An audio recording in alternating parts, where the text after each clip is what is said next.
So thank you guys for being here. And don't forget to share the show if you're so inclined. Now, the the title of today's show, "You Can't Polish a Trump," goes to a, of course, a country colloquialism we're all familiar with. And man, they're trying. Trump, I think, was batting like 60-40 in his primaries in the last, 48 hours or so. And none of the big ones, a lot of the really embarrassing ones are going the other way, which is hilarious and great. And which is why you're seeing a lot of people kind of come out of the woodwork. Elon Musk, throwing his hat behind DeSantis, which is probably the worst thing he could do for DeSantis right now, other than help him raise money. And even then, even Elon Musk can only give $2,500 or 26, I think, or whatever it is, the ultimate, the max out of it. And since he's not buying Twitter, it won't really amount to much.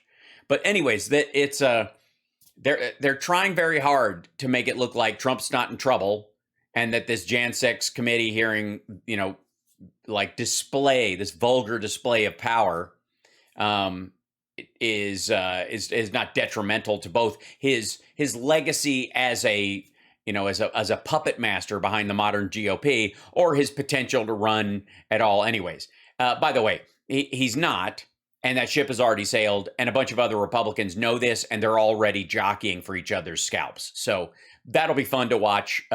We've got plenty of popcorn for that. But I thought it'd be interesting, because it's a very short clip right out of the gate, to look at, this is Liz Harrington, I guess the spokesperson for Trump.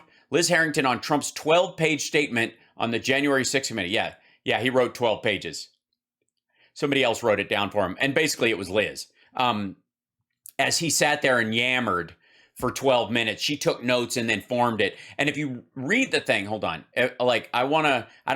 Obviously they're not covering the whole thing in 2 minutes and 2 seconds. Clearly they're going, okay, let's see. Trump's 12-page statement on Jan 6. Okay, there should be,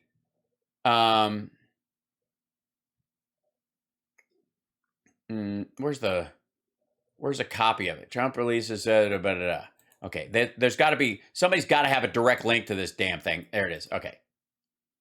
Yeah, here it is. Okay. Statement by former President Donald J. Trump. Our nation is suffering. Our economy is in the gutter. Inflation is rampant. Gas prices have reached an all-time high. Ships are unable to unload cargo. I don't know what, all right. They are.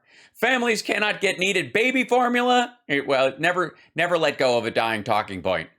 We are an embarrassment around the world, even though our economy is growing at twice that of the UK and the EU, or wage growth rather is twice that of the UK and the EU, and our inflation is like 3/4 of what they have. Families we're embarrassment. Our withdrawal from Afghanistan was a disaster that cost us precious American blood and gave, by the way, he means the 13 people that were killed by the ISIS suicide bomber, who apparently he had eradicated all of ISIS, and yet no, they and that person was let through by the Taliban, trying to stop the brain drain that was going on by blowing up the civilian side of the airport, so that Afghans would be too afraid to leave because everybody with half a brain was splitting. And gave $85 billion worth of the best military equipment on earth to our enemy, which of course we shredded first. So I would put best in air quotes. Anyways, he blathers on about this, and it repeats itself. Like he's basically doing this rundown of like rehashing the same shit. They're taking chunks of what he said from like multitude of speeches, and they just kind of slap them together. On election night, America watches my lead grew and grew over Joe Biden. All right. As I was set to claim another victory, as long as we don't count everyone else's vote. On the morning of November 4th, the day after the election, the election was still going on. They were still counting ballots. I led by 700,000 votes in Pennsylvania, 300,000 in Michigan, hundreds of thousands in Georgia before they counted over 50% of the votes. Sure. And then the same little dictators who destroyed the separation of powers made the treasonous decision to stop counting. little dictators. I think he means Republican governors. The same states who had counted millions of ballots in a single day had to stop counting in order to count a few 100,000 ballots over the next 4 days to call the race on November 7th. Now, again, the in-person ballots versus the process of taking mail-in ballots out of the envelopes and doing it, and the obvious work intensity that goes along with that is clear to anybody with half a fucking brain. But anyways, paranoid, sniffing his own charts. But let's see if she can summarize for us in 2 minutes just them. Oh, and by the way, in it, the best part about this thing is the fucking footnotes. He cites Peter Navarro's book, The Immaculate Deception, 2021. He cites, let's see, geolocation data that he got from 2,000 Mules. Look at this. Look how many times he cites 2,000 Mules at approximate timestamps. Please tell me one of those timestamps is Dinesh calling for Debbie. But okay, well, let's see. Fucking hell. Yeah, I mean, wow. Puts out. Hold on, let me. The president today putting out, he normally doesn't do this type of thing.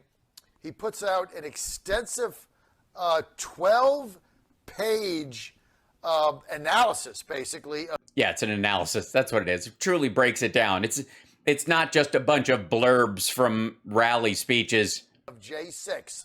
And I want you to... Not of J6. Of the election. He's still justifying January 6th. Now, part of the reason he's doing this and why he's releasing this is because if you believe he believes it, he's less guilty in the state of Georgia. Comment on that. That's why he's doing it. It's 100%. That's 100% why he's doing it. Pretty in-depth.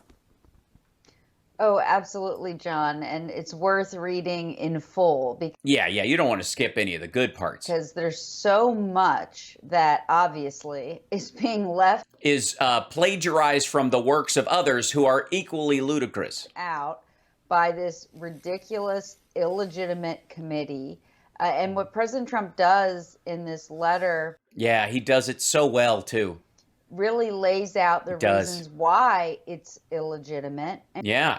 It's not a legitimate election because he lost, and he doesn't lose, okay? Everything is a winner. The Apprentice and The Celebrity Apprentice are the greatest, most powerful shows that ever existed. Greatest ratings of all time, beat the Super Bowl repeatedly. He never had to borrow money from his relatives to keep the lights on in Trump Organization. He never had to borrow money from sketchy sources through Deutsche Bank and had to pretend he did. And he never told the IRS his properties were worth less and told banks his properties were worth more. None of that. I mean, this is exactly how the radical left wants to run the country. That's an actual hanging flag behind you. Green screened? I can't tell around the edges whether or not. I mean, she looks CG anyways. Completely one-sided with a one-party state. Well, no, Liz Cheney and Kinzinger are both, Republicans. They would have allowed other Republicans, except the only ones that the Republicans wanted to put on were people that needed to be called as witnesses. They have no dissent. They have no rebuttal evidence. They cherry pick. What's rebuttal evidence? You want video from inside the Capitol where yes, he took a shit in the rotunda, but he did wipe front to back. Out of context out of context. There's a context that makes I'm going to stab Nancy Pelosi with a flagpole that I've sharpened myself and kill Jerry Nadler. There's context that makes that understandable. Telegraph all of their lies. But meanwhile, we have all the truth on our side. And what President Trump lays out here is evidence of fraud, evidence what happened in this election. Yeah, if only someone could say debunk this bullshit 10 times over the last 16 months by watching all of the Mike Pillow movies and 2,000 Mules and umpteen of Rudy Giuliani's legal arguments in front of. If only someone had live streamed the entirety of those things, lie by fucking lie. how they stopped the count, how they trafficked ballots, how they did none of these things. kicked out Republican poll watchers to continue counting ballots to try to get Joe Biden, drag him, the guy who never left the basement, across the finish line. Yeah, by the way, which made him have more in common with the American people than Trump and rallygoers. So it's really detailed, and the beginning and the end are so strong. Great. So the middle drags a bit, is what you're saying. What's the ending? So let's go to the ending. Shit. She's right. The middle is just kind of... Let's see. This is the tail end. The establishment is holding on as tightly as they can to their power as they watch it slip from their grasp. Our country is in a nosedive. Americans are struggling to fill their gas tanks, feed their babies, educate their children, hire employees, order supplies, protect our border from invasion, and a host of other tragedies that are 100% caused by Democrats who obtained power through a rigged election and appeal. Okay, again, this is stuff straight out of the rallies. Americans have very real pressing concerns about the basic necessities of life, the bare necessities, the simple bare necessities. What is Congress doing about it? They're doing everything they can to ignore and distract from the very real pain they've caused in this country. They want to talk about anything but the 2020 election results. Well, it's because a lot of them got elected in 2020 on your side, and you actually gained ground in the House. And if you hadn't fucked up Georgia personally by driving people away from the voting booth, you guys might have retained control of the Senate. Nobody brings this up, but as presidents, I suffered years of vicious lies, scandals, innuendo, concerning a fake and contrived narrative of Russia, Russia, Russia. The entire Russia hoax was a concoction made up by Hillary Clinton and the Democratic Party. It was used as an excuse for her loss, but endured through my entire administration. It was a fake and fraudulent narrative, and now they're trying to do it again.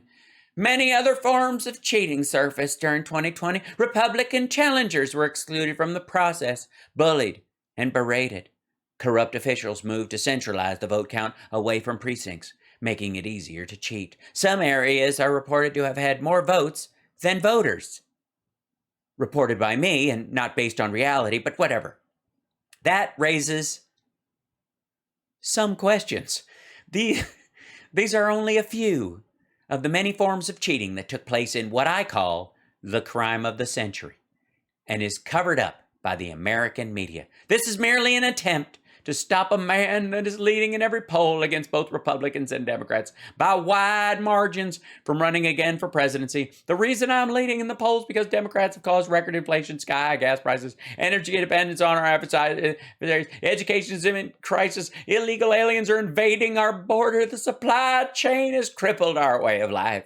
Parents can't get baby formula. Mandates have crippled businesses. What? Mandates? Jesus Christ. You write this in, well, this is from, yeah. And our way of life has been crushed by government regulations. The United States is being destroyed. The Democrats know that I would correct all this, and they're doing everything in their power to stop me. But we can't be stopped. We have to save America TM. It's nice of him to use at the tail end, Save America, so that he can, at his fundraising arm. Nice little branding tag. That's in Art of the Deal, chapter 12. Because it talks about, as well, what they're doing with this show trial happens at a time when Americans are really suffering and they can't fill up their tank and they can't get baby formula. Well, they can. And their border is wide open and their country... No, it isn't. Is being systematically destroyed. They know that by of course, drag queens reading bedtime stories to children, apparently in libraries. The one man who's standing in their way and could fix it all tomorrow. Yes, he could fix it all tomorrow. Explain. What, Anwar? We're going to drill in Anwar? Is that what's happening? It's President Donald J. Trump. That's what this is really about. They want to try to stop him in our great movement. And it's not going to work. Well, that settles it. I mean, I hope you guys weren't bowled over by the amount of detail. I know when somebody throws facts and figures at you that hard, it's hard. You're like, so many numbers. What what is this? A beautiful mind? Oh, I can't handle it. Hold on. How they possibly throw so many, where is it? I know I've got some. Oh, so many numbers. How she managed to do it is just, I can't think with the, that's a very underwhelming effect, I have to say. But you managed to get through it. I don't think any of your SAT scores are going to go up after watching that. But I mean, I was convinced. I thought, maybe I should read the 12-page thing. I already did. But it'd be, maybe she could just, wrap it up in a nutshell for some of us. And luckily, this sounds nothing like every statement she makes for Trump every single time. That he would fix everything if he was just there tomorrow. I mean, he was gonna fix it if he didn't even need a whole new president. He just needed 2 more weeks. Forever and ever. Donald Trump is the 2 more weeks of the twins in The Shining. Come play with us, Danny, for 2 more weeks and 2 more weeks and a very short period of time. Kitty boy. Yeah, I mean, this is, but again, notice how he can't just hit Democrats in this. Like, he is really still raging against Republicans.